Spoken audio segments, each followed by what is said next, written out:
Hello and welcome to today's AMA. My name is Robin Leonard. I'm the CEO and co-founder of AF Digital. Today, I'm super excited because I have a very special guest on today, Greg Story. He is the CEO and founder of My Greener Planet, which is an Australian-approved carbon credits provider. And they do this through solar farms. So it's a pleasure to have you on, Greg. How are you today? Morning, Robin. I'm very well, thank you. Fantastic. Well, can I just start? Can we start by maybe if you could give the audience a quick introduction about yourself and what My Greener Planet is? I've been involved in renewable energy for many years, and I have been perplexed by the fact that it is an industry which is very close to investment by individuals or companies. It's very much directed towards pension funds and super funds, large-scale infrastructure funds, and private equity. And there's almost no opportunity for smaller investors, be they companies or individuals.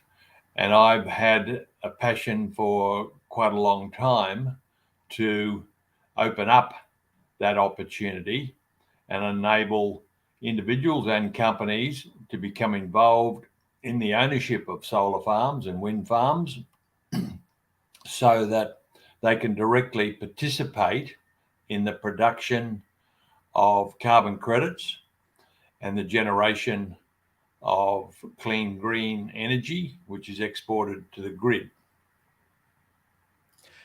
That's great. Thank you, Greg. That's a very concise introduction. And I think the thing to note there is that while you provide carbon credits through solar, it's not just a kind of a sales scheme. It's not like people just buy them from you. It's actually an investment where companies participate in the creation of carbon credits. Yes, that's correct.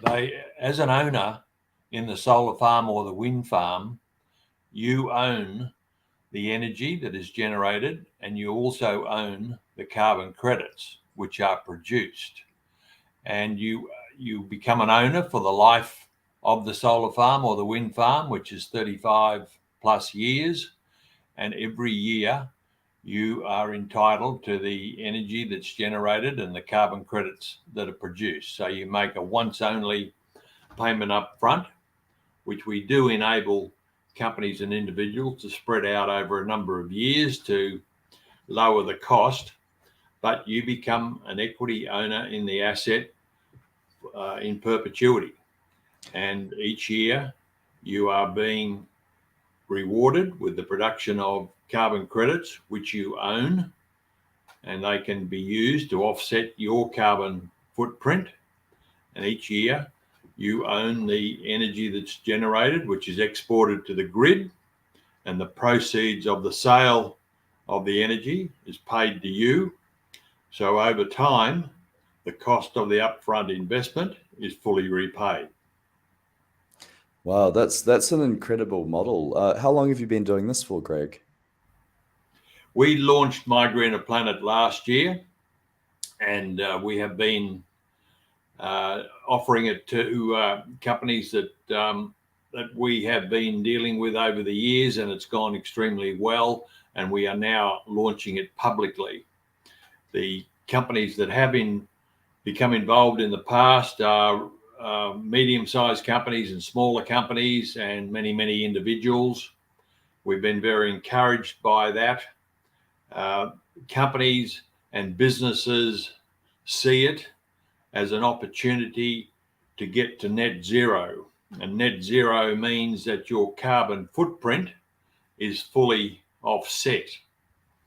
And we help companies measure their carbon footprint, which is made up of the electricity they consume, vehicles that they run, travel, and some companies have gas and diesel usage as well. And we can very quickly calculate for them what their carbon footprint is.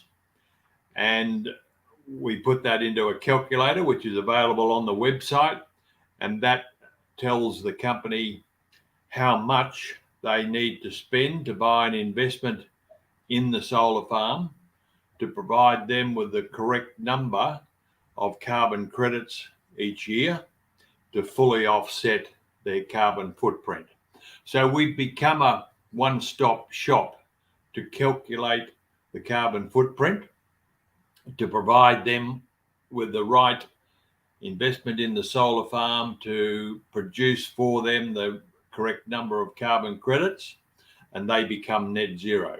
That enables the company to promote their products and services as being fully offset or net zero, and that has a great attraction with their customer base. And there's a race amongst many companies to get to net zero so that they can differentiate their products from everybody else as being planet friendly. But it is, for most businesses, a complex business to get there and a very expensive one. What we've done is enable companies and businesses in a very simple process to calculate your carbon footprint, which we do for them, and then make an investment in the solar farm to produce the correct number of carbon credits to get to net zero. So in one step, they can immediately start promoting their products and services as being carbon neutral. There are not very many smaller businesses and companies that have done that. So if a business or a company is able to achieve net zero, it provides them with a distinct advantage in the marketplace, a distinct point of product differentiation to elevate their products and services above the rest and be carbon net zero and planet friendly and helping climate change. That's great. Well, it's really great to have you on the channel today. I know you've got a wealth of information. So just for our audience, today is an AMA. It's an Ask Me Anything, which was made famous by Reddit, where an expert really started a thread saying, "I am a doctor, ask me anything." And it's kind of like having a doctor at a party and everyone just swarms them with questions. "I've got this rash. Can you have a look at it?" So that's what we've got today. Is we've got Greg. He knows all about the carbon credit market, net zero, how to achieve it, what are the pros and cons. He's got all of that knowledge in his head, and you're welcome to ask him any questions you like. So can I please encourage you to add your questions to the comments? We're streaming across LinkedIn, Facebook, YouTube, Twitter. I think that's it. So any of those channels, if you just add a comment, except for Twitter, that will come through. We'll see that here and we can answer those questions live. So we have a bunch of questions already from the audience. So let's get started. Are you ready, Greg? Yes. Okay, great. Awesome. Well, first question. What are the benefits for companies that invest in becoming net zero? The primary benefit is the fact that your products and services can be promoted and advertised as being net zero. And that means that you have offset your carbon emissions with carbon credits that you obtain from the solar farm or the wind farm. The solar farms and wind farms have to be accredited by the Australian federal government, and the carbon credits are issued by the Australian federal government. So there is no issues about their provenance or standing in the marketplace. Once you have offset your carbon footprint with those carbon credits that you are producing from your solar farm or wind farm, you are able to advertise the fact that your products and services are net zero. And that is now becoming the hallmark for businesses and companies worldwide. There is a growing demand from the marketplace, from customers, that products and services should be climate friendly, they should be sustainable, and reach other standards such as avoiding slave labor and being fully ESG compliant, environmental, social, and governance, ESG. And that is the benchmark that is used by large companies and is now being used by smaller companies and businesses. Great. That's a really great explanation. And, you know, for us as a small business, I know that our clients, they will have to achieve net zero status if they haven't already. And because of that, they actually need me to be net zero so that I don't add on to their carbon emissions and they don't have to offset on my behalf. So I know that the future of my business is very much dependent on becoming net zero as well. And it may even be an existential crisis. If you don't become net zero certified, you may not be able to operate in the future. Would you say that's correct? Yes, there's a growing movement around the world, and for that to become the standard. In Europe, there is a lot more compulsion and from governments for all companies and businesses to be net zero, and that is growing in other parts of the world, including Australia. It has already happened in Australia in relation to large companies. There is categories of large companies that are required to become net zero, and they are now working towards reducing their emissions, but at the same time buying carbon credits. And the only way that they can offset their final or residual carbon footprint is to buy carbon credits from somebody else. So they are making a payment each month to buy carbon credits from a third party, which is the owner of that solar farm or wind farm. With My Greener Planet, the company becomes the owner of the asset, being the solar farm or the wind farm, which is producing the carbon credits. So you are producing your own carbon credits, not buying from a third party. So no longer does becoming net zero require you to pay a cost each month, which goes straight through the P&L as a cost item.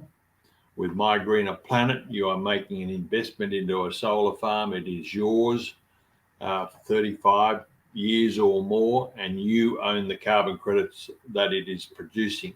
As well as that, you own the green energy, which is being generated and exported to the grid and paying the solar farm revenue each month.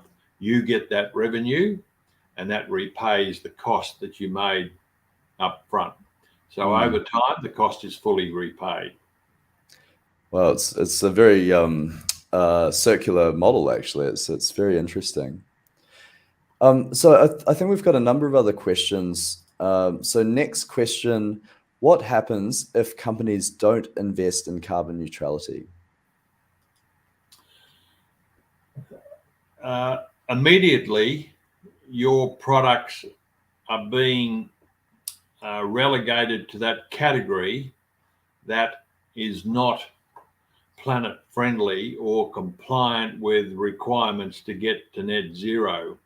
So you're putting yourself at a disadvantage by not being net zero compliant.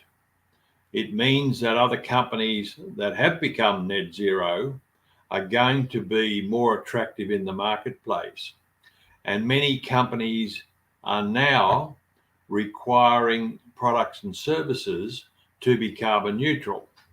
For instance, state and federal governments are looking at the products and services that they go to tender for to ensure that they are either net zero or have a plan to become net zero. So if you are not net zero, you are going to exclude yourself from many opportunities to sell your products and services to other companies that are requiring their products and services to be net zero. And what about the consumer buying behavior, is there any kind of research on, say, a customer's going in and choosing two products, one of them is net zero, the other one's not?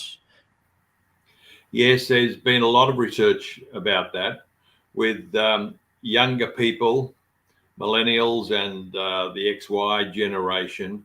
They are very, very focused and very attuned to the ethical source of their products and services, and they are selecting of their own free will those products which are carbon neutral. So there's no enforcement. It is simply the will of those consumers to make sure that they are doing what they can to be planet friendly. And they are selecting products and services that have a My Greener Planet accreditation sticker or have become net zero in other ways. But My Greener Planet is the only way that you can become net zero at no cost. It allows you to buy an interest in a solar farm or a wind farm, and you are producing your own carbon credits. That's great. Great. Well, next question. What type of companies need to invest in becoming net zero? There's not too many companies that don't need to. The immediate ones that we are finding that are wanting to get to net zero as quickly as possible are those that are selling products and services to the retail market, because it is the retail market where the pressure is coming from, where the demand is coming from to buy sustainable, ethical, and carbon neutral products and services. Then there is another category of company that is looking to get to net zero who are required to either be net zero or have a plan to be net zero when they are selling in the B2B market to other companies that want to get to net zero, or to governments that have a requirement in their tender processes that they must be sourcing ethically, sustainably, and from carbon neutral companies. So there is a movement across the spectrum from both retailers who want to buy ethical and sustainable products, and then secondly from larger organizations and businesses who are compelled by their company requirements to buy ethical, sustainable, and carbon neutral products. There is a push from the investment community, from super funds and pension funds that invest in corporations. There is a big push from them for their investee companies to ensure that they are carbon neutral. So the pressure is coming all the way from the top, from the investors to the board, to the general management, to comply with ESG requirements and to ensure that the carbon footprint of the company has been fully offset. So you're saying everyone needs to do it. And I don't know if you know the answer to this, but anecdotally, what percentage of companies in Australia would be net zero? And when do you see it becoming kind of a main adoption, like where it's 95%? Like, is that 5 years away? Is that 10 years away? There's no compulsion except for to become net zero, but there is a requirement for certain sections of big companies to become net zero over time, and so that requirement is coming from the federal government, and they are becoming net zero now. In the voluntary sectors of industry where it is not compulsory to become net zero, I would estimate that very few are net zero. And there are some, but it would be a small percentage. Consequently, those companies that do become net zero now are going to be in demand by their marketplace, by their consumers, because there is not a lot to choose from who can say that they have been their carbon footprint is fully offset and they are net zero. So you are putting yourself at a distinct advantage in terms of product differentiation if you become fully net zero now. That's actually a really good insight. So if my company becomes net zero now, it will become a USP for me in the market amongst both the consumers, but also potentially my business relationships as well. That's correct. And it's the demand in companies to become sustainable and fully carbon offset is not just coming from consumers and the buyers of your products and services or from the government in a tender process, but it's coming from staff. Staff are looking for their company to become more sustainable and planet friendly, and they want their company or organization to comply with the standards around ethical sourcing of products and looking after the planet and becoming net zero. So you are satisfying the demands of staff as well, and they are consumers. And the pressure is coming from them in many instances. So it's a great way to elevate the staff environment and create an environment where you can say as a boss or a company owner that you do care about the environment and you listen to the concerns of the staff. And in doing so, you are becoming net zero, satisfying the demands that are coming from staff and the general public, whether they are your consumers or not, but you are putting your products and services in a special category of compliance, and they are being sought out by consumers who are looking for ethical, sustainable, and carbon neutral products and services. That's very powerful, that statement. What if I can just summarize you? If you have B2C customers, they will start making buyer decisions, and it may be the child in the household that's telling the parents to buy a brand because it's sustainable. If you've got B2B relationships, larger companies, they may have government legislation forcing them to be net zero, and they will push that onto you or prefer other partners that are net zero. And you also have your own employees who, if you just want to have a good workplace and have good employee retention and acquisition, you need to be net zero because they also care about it. So it's almost all of the humans surrounding every business is going to eventually force it, if not legislation directly. Yes, that's correct. In every single case of companies and businesses who have used My Greener Planet to become net zero, in every single case, they have reported to us that their products and services have gone through an increased sales process. They've had to increase production or offerings of their services. In every single case, they have experienced an increase of sales and an increase in profits. So it proves that in the B2B and the B2C market, there is a strong demand for products that are ethical, sustainable, and carbon neutral or net zero. And so the cost of paying to become net zero, in the first instance, it is fully repaid by the money that you make as an owner of the solar farm from selling the energy that's generated to the grid, but as well as that, you are going to sell more products and services and grow the bottom line.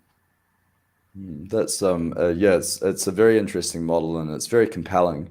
We've got a whole bunch of questions here, so let's go into the next question. What is a carbon credit?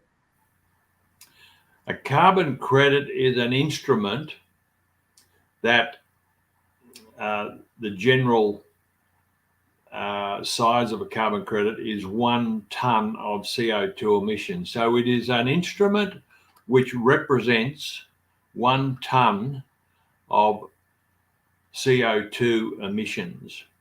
And CO2 emissions are the emissions that are generated by using electricity or burning petrol or diesel or flying in an aeroplane or driving a motor vehicle or from using gas in the manufacture of products and services. So it is an instrument which offsets your generation of carbon emissions, and they are not. It's not a standard instrument worldwide, unfortunately. Consequently, there are carbon credits which are produced all around the world, which have dubious provenance, which means that they don't necessarily represent the saving of CO2 emissions. So a carbon credit comes about by a project which is reducing the CO2 emissions from the atmosphere or taking CO2 emissions from the atmosphere. So solar farms and wind farms don't produce any carbon emissions like a coal-fired power station does. So the energy that is generated from solar farms and wind farms is reducing the amount of energy which is required from a coal-fired power station. So it is reducing the CO2 which is being emitted by that coal-fired power station. On the other hand, a forestry project is absorbing, the growing of trees is absorbing CO2 from the atmosphere. So it is taking CO2 out of the atmosphere. And for every unit of energy which is produced by a solar farm or a wind farm receives a carbon credit. And as trees grow and absorb CO2 from the atmosphere, they receive a carbon credit. The carbon credits that we have in our solar farms and wind farms are issued by the Australian federal government. So the other issue about carbon credits worldwide is that there is no one single body which is issuing carbon credits or authorizing their validity. There are many organizations around the world that are accrediting projects and issuing carbon credits, and many of them have dubious provenance. So it is a major issue for companies to make sure that they are not doing what has become known as greenwashing and buying carbon credits which come from dubious sources and are not entirely genuine, and using those to offset their carbon emissions. So we avoid all those questions of validity and provenance by enabling our customers, our companies and businesses and individuals to buy into solar farms and wind farms which have been accredited by the Australian federal government, and the carbon credits are not issued by us or a third party. They are issued by the Australian federal government. Great. Oh, that's really good. So I think, ladies and gentlemen, the key takeaway is be very careful where you're buying your carbon credits from and ensuring the validity of them. And there is a government approval process so that, you know, as long as it's been approved, then it's legitimate. And Greg, just a follow-on question for that. Are there two major types of carbon credit providers or sources, solar and planting trees, forestry? No, in Australia, the The carbon credits are a single unit. They're all called an Australian Carbon Credit Unit, and they are issued by the saving of CO2 emissions, or the absorption of CO2 from the atmosphere by a forest. And there are carbon credits which are issued in relation to solar farms and wind farms and other renewable energy projects. And both are issued by the Australian federal government. They both relate to 1 tonne of CO2 emissions, and so they are the same. Around the world, there are many, many different types of carbon credits. Some are quite legitimate, but many others are not. They generally all relate to 1 tonne of CO2, but they are issued by different bodies and organisations, many of which are private. They're not government ordained or government owned. In Australia, there are other organisations which are issuing carbon credits, but in relation to our solar farms and wind farms, all the carbon credits are issued by the Australian federal government. Got it. Great. All right. Well, our next question is, how much does a carbon credit cost? In the Australian carbon credits are traded on a market, and their price fluctuates daily, and they range from $30 to $60. There are 2 different types of carbon credits in Australia, which are issued by or approved by the Australian federal government. One comes from renewable energy, and they are trading at about $60. And the other one, the Australian Carbon Credit Unit, comes from forestry and agriculture and carbon farming, and they are traveling closer to $30. Around the world, there are other carbon credits which are trading at about $15, and some are even less than that. But they are the ones which have dubious provenance. The reason why they are cheap is because their provenance is not recognised by governments and major companies. So when larger companies are being audited for their ESG compliance, their environmental, social and governance compliance, many of them who have purchased these cheaper carbon credits are failing the test, and they are now being forced to move from those carbon credits, which were cheaper and came from dubious sources, to buy carbon credits which have been authorised by the government bodies around the world, and there is a few private organisations that are accrediting carbon credits as well. But the readily accepted carbon credits, which are accepted by governments, are trading at a higher price, and that is why it becomes even more compelling to look at the most cost-effective way to buy those carbon credits. So rather than paying for the carbon credits, we are enabling companies to buy into the solar farm which is producing them. So over time, you are fully repaid. So ours is My Greener Planet is offering the most cost-effective manner in which to buy carbon credits. And that's it's quite interesting. I had a bit of a light bulb moment as you were saying that, because when I first started studying sustainability, one of the first projects they recommend is to do solar on your buildings as an organization. That's within 1 to 2 years there's payback ROI, because you save the energy that you would have otherwise spent. So it's actually it's one of the first things that all companies should do, is actually set up solar panels if they have buildings.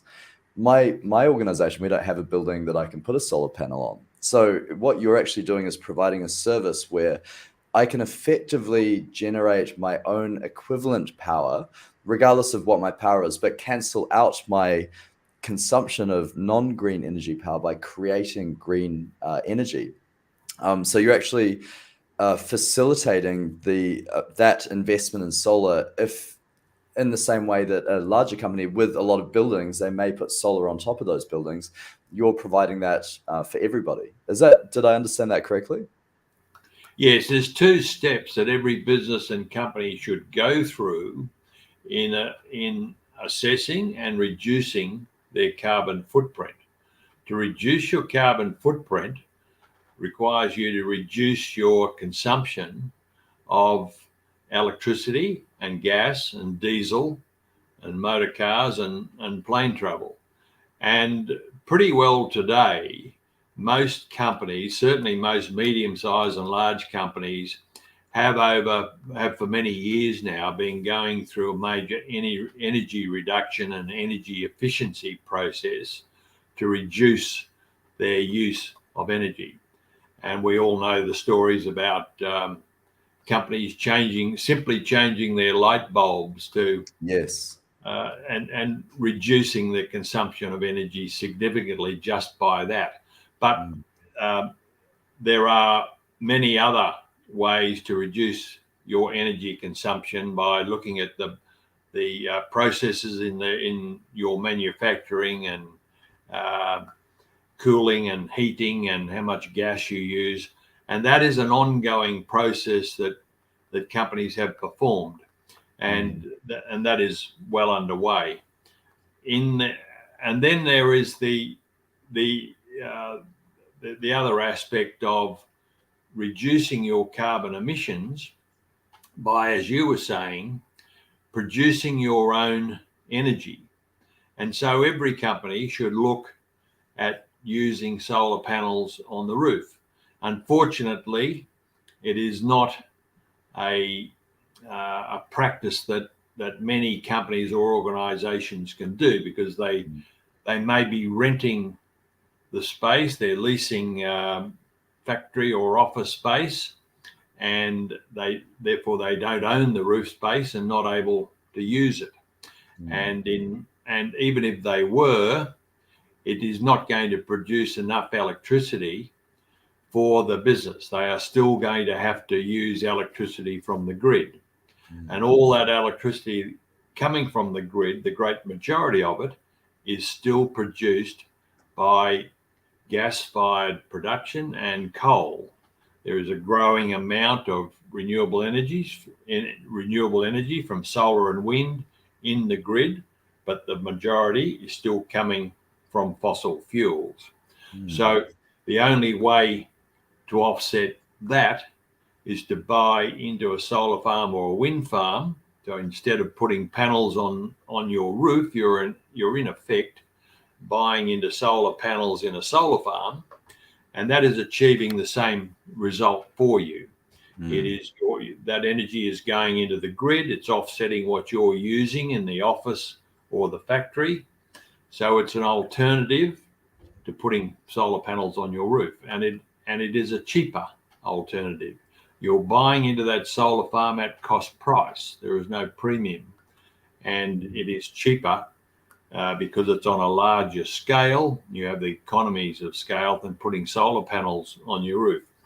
Exactly. And when you put solar panels on your roof, they are not as efficient as putting solar panels on a large solar farm, which is engineered to maximize energy generation. It's oriented in the correct way for the sun. It's away from trees. It's out in an open space where there is good irradiation levels. It is going to produce a lot more energy than the solar panels on the rooftop. So it is a much better alternative than putting solar panels on your roof anyway. That's a great answer. So I think we've got a few more questions from the audience. Okay, next. How do companies buy carbon credits? There are many market opportunities to buy carbon credits. There are many brokers and commission agents who are selling carbon credits. So there are many opportunities for companies and businesses to buy carbon credits. When you go to those agencies and brokers, they, in all cases, are selling somebody else's carbon credits, or in some cases, they are selling their own carbon credits. But when you buy a carbon credit, you are buying a paper instrument. You are not buying equity interest in the solar farm or the wind farm or the forestry project, which is producing the carbon credits. You are putting money into somebody else's back pocket. It is a cost item in your P&L. You don't own the asset. And every month, every year, you have to buy more.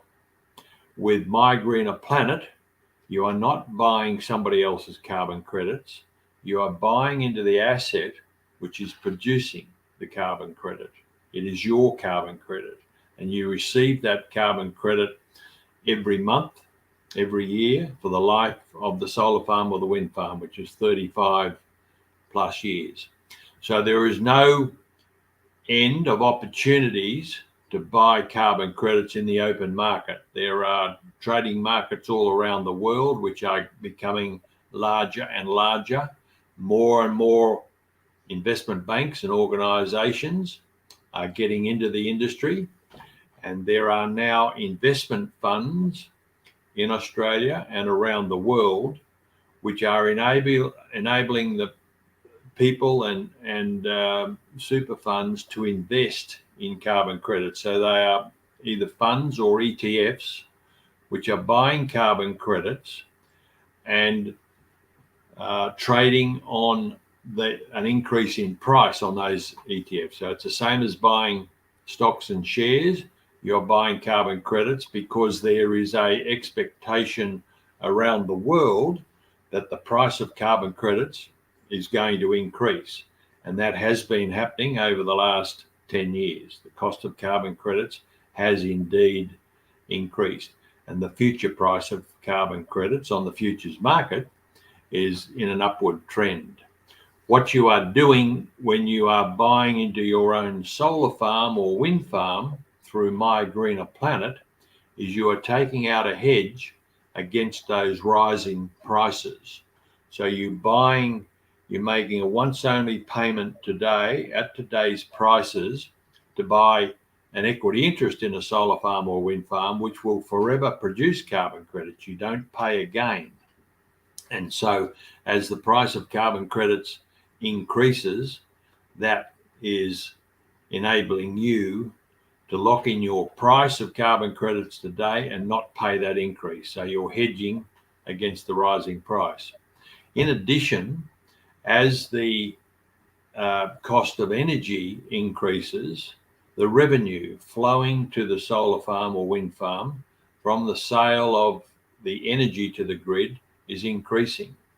And that increase in revenue goes straight to you. So that is also acting as a hedge against a rising price. Over the last 6 to 9 months, the cost of electricity and gas in Australia has increased significantly, and businesses and individuals are wearing the pain of that. But if you had bought into a solar farm or wind farm at the beginning of the year, you would not incur those increases because your revenue that you're receiving will offset it. So even today, it is very cost effective to buy into your own generation of electricity to hedge against a rising price. Oh, wow. I hadn't even considered that. I wasn't aware that there was a stock market around carbon credits and even just the risk of the increasing price over time. If you're regularly paying for carbon credits as an expense, then that expense is going to keep going up unless you get into the generation game, which is, yeah, mind blowing. So next question is, how do you get the green sustainability tick or the net zero accreditation? What we do is offer a one-stop shop at My Greener Planet, where we will work with you to measure your residual carbon footprint. So most businesses and companies have already done everything they can to reduce their consumption of energy, whether it's in the form of electricity or diesel or gas. They have done everything they can to reduce that, but every company and every business is left with a residual carbon footprint. No matter how much efficiency measures you have employed in your company or business or your manufacturing process, you are still absorbing electricity and diesel and gas. So you still have a residual carbon footprint. We will work with you to measure that. And if it's a small business, that's a very simple exercise because it's mainly comprising electricity, and we can see from your electricity bill what your usage is and what your carbon footprint is. But we can work with you to calculate your carbon footprint. We can then advise you how much you need to invest in a solar farm or wind farm so that you are producing the correct number of carbon credits to offset that carbon footprint. And then you make a once only payment to buy an interest in the solar farm to produce that number of carbon credits. You get the same number of carbon credits every year to offset your carbon footprint. If your carbon footprint increases, you can buy more of the solar farm or wind farm to produce more carbon credits. On the other hand, if your carbon footprint reduces, you can sell your interest in the solar farm. There is a ready market for other people and ourselves who will buy back from you your interest in the solar farm or wind farm. So you're not locked in for 35 years if you don't want to be. There's a ready market out there which we have created to sell your interest in the solar farm or wind farm. Great, that's incredible. Well, I think we're running a bit short on time, Greg. Is there any other final advice you'd like to give the audience? No, all I can say in wrapping this up is that the customers that we have, which range from very large companies to middle order companies and to SMEs, every one of them has experienced an increase in sales as a result of working with My Greener Planet to buy an interest in a solar farm and to obtain the carbon credits to offset your carbon footprint. In all cases, they are using the accreditation from My Greener Planet because we have worked with them to calculate their residual carbon footprint and to offset it, so we can provide them with a My Greener Planet accreditation, which they can use in their marketing material and their alongside their company logos and websites. And in every case, there has been an increase in sales, an increase in profit, and an increase to the bottom line. So many of our customers have come back to increase their investment. They come in and on a trial basis and just buy a small amount of the solar farm, not to fully offset their carbon credit, to see whether this does impact their marketing ability and sales. And all those companies have come back to increase their involvement with My Greener Planet. Fantastic. And if any of the audience want to reach out to you directly, Greg, and explore My Greener Planet, how can they do that? There is a lot of information on our website, mygreenerplanet.com, and there is a link there for emails and telephones, and we're very happy to talk to any businesses or companies about how they can get to net zero, advertise their products as being carbon neutral, and increase their sales and profitability. That's amazing. Well, thank you so much for being on the show. And ladies and gentlemen, this has been really informative. This content will be available on our YouTube page. So please check it out, like and subscribe for more information. Thank you, Greg. Have a great Monday. Thanks, Robin. Cool.